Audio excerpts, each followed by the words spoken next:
ఉమ్మడి ఖమ్మం జిల్లాలో ఎండలు మండిపోతున్నాయి. జనం ఇంటి నుంచి బయటకు రావాలంటే భయపడుతున్నారు.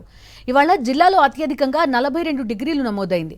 అదే సింగరేణి ప్రాంతాల్లో అయితే 45 డిగ్రీలు దాటింది ఉష్ణోగ్రత. ప్రస్తుతం ఉన్న పరిస్థితుల్లో ఏదైనా అవసరం అయితేనే జనం ఇళ్ల నుంచి బయటకు రావాలని వైద్యులు సూచిస్తున్నారు. వడగాలుల తీవ్రత ఎక్కువగా ఉన్న నేపథ్యంలో వడదెబ్బ తగిలే అవకాశం ఉంటుందని, కాబట్టి జనం తగిన జాగ్రత్తలు తీసుకోవాలని సూచిస్తున్నారు. మరోవైపు ఇప్పటికే జిల్లాలో వడదెబ్బతో 10 మంది వరకు ప్రాణాలు కోల్పోయారు. పూర్తి అప్డేట్స్ మా కరెస్పాండెంట్ మహేందర్ అందిస్తారు. ఉమ్మడి ఖమ్మం జిల్లాలో ఎండలు మండిపోతున్నాయి. రికార్డు స్థాయిలో ఉష్ణోగ్రతలు నమోదవుతున్న నేపథ్యంలో జనం ఇళ్లలో నుంచి బయటికి రావాలంటేనే భయపడాల్సిన పరిస్థితి ఉంది. ఇవాళ అత్యధికంగా 42 డిగ్రీలు నమోదైంది. రానున్న 10 రోజుల పాటు కూడా ఎండల తీవ్రత ఎక్కువగా ఉండే అవకాశం ఉందని కూడా వాతావరణ శాఖ అధికారులు తెలుపుతున్నారు. ఏదైనా అవసరాలు అయితేనే జనం ఇళ్లలో నుంచి బయటికి రావాలి, లేకుంటే బయటికి రావద్దని కూడా సీరియస్గా ఆదేశాలు జారీ చేసిన పరిస్థితి కనిపిస్తుంది. దీంతో జనం చాలా వరకు ఇప్పటికే వృద్ధులు కానీ ఇతర అవసరాలు రోజువారీ పనులకు సంబంధించి వెళ్ళే కూలీలు కానీ ఇటు లేబర్ కానీ ప్రైవేట్ ఎంప్లాయీస్ కూడా చాలా వరకు ఇబ్బందులు పడుతున్నారు. అటు సింగరేణి సంబంధించి ప్రధానంగా కొత్తగూడెం సింగరేణి బెల్ట్ కొత్తగూడెం మనుగూరుతో పాటుగా ఇటు సత్తుపల్లి సింగరేణి ప్రాంతాల్లో కూడా అక్కడ 47 డిగ్రీ ఇవాళనే 46 నుంచి 47 డిగ్రీలకు సంబంధించి నమోదవుతున్నాయి. అక్కడ కూడా రానున్న రోజుల్లో తీవ్ర స్థాయిలో సంబంధించి 50 డిగ్రీలు కూడా దాటే అవకాశాలు సింగరేణి ప్రాంతంలో ఉన్నట్లు కూడా వాతావరణ శాఖ అధికారులు చెప్తున్నారు. ఇప్పటికే వడదెబ్బ ఎఫెక్ట్తో ఖమ్మం ఉమ్మడి జిల్లాలో 8 మంది వరకు కూడా ప్రాణాలు కోల్పోయారు. ఇందులో ఎక్కువగా 70 ఏళ్ల పైన వృద్ధులు సంబంధించి ఉన్నారు.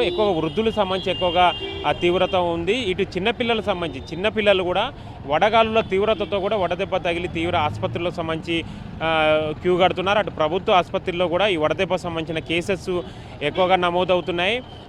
అన్ని చాలా వరకు ఇళ్లల్లో కూడా ఇప్పటికే ఏసీలు కానీ ఇటు కూలర్లు సంబంధించి ఎండ తీవ్రత నుంచి ఉపశమనం పొందే ప్రయత్నాలు సంబంధించి చేస్తున్నారు. అయితే ప్రధానంగా ఈ వడగాలులకు సంబంధించి బయటికి ఉదయం 10 గంటల నుంచి సాయంత్రం 4 గంటల వరకు కూడా వడగాలు తీవ్రత ఎక్కువగా ఉంది. దీంతో బైకులపై వెళ్ళేవారు కానీ ఇటు ఆటోలకు సంబంధించి డైలీకి సంబంధించి ఈ ఆటోలు నడిపించే వాళ్ళు కూడా తీవ్రంగా ఇబ్బందులు పడుతున్న పరిస్థితి. ఇప్పటికీ స్కూల్ హాలిడేస్ సంబంధించి ఏర్పడిన నేపథ్యంలో పిల్లలకి ఇబ్బంది లేకున్నా కానీ డైలీ సంబంధించిన వర్కర్స్ మాత్రం కొంత ఇబ్బంది ఉంది. ఇటు ఉపశమనం ఇటు అన్ని కూల్ డ్రింక్స్ కానీ ఇటు ఫ్రూట్స్ సంబంధించి ఎండ తీవ్రత నుంచి ఉపశమనం పొందే ప్రయత్నాలు చేస్తున్నారు. ఏప్రిల్ ఎండింగ్లో సిచ్యువేషన్ ఇంత దారుణంగా ఉంటే మే నెలలో ఎట్లుంటుంది అన్నది కూడా జనం కొంత ఆందోళన చెందుతున్నారు. మేలో కూడా వడదెబ్బ గత ఏడాదితో పోలిస్తే ఈసారి వడదెబ్బ మృతుల సంఖ్య కూడా ఎక్కువగా పెరిగే అవకాశం ఉన్నట్లు తెలుస్తుంది. దానిలో భాగంగానే ఇటు అధికారులు కూడా ఎప్పటికప్పుడు అప్రమత్తం చేసి ఆ బులెటిన్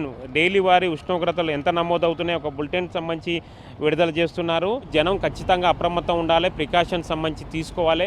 వడదెబ్బ సంబంధించి ఏమాత్రం ఆ సింటమ్స్ కనిపించినా వైద్యుల ప్రికాషన్స్ తీసుకొని దానికి సంబంధించిన మెడిసిన్ సంబంధించి వాడాలి. ఇళ్ల నుంచి బయటికి వెళ్ళొద్దు, పూర్తిగా ఇంటికే ఉండాలి. ఏదైనా అత్యవసరం అయితే సాయంత్రం వేళలో 5 తర్వాత పనులు చేసుకోవాలి, ఉదయం 10 లోపు పనులు చేసుకోవాలని కూడా ఇటు వైద్యులు సూచిస్తున్న పరిస్థితి ఉంది.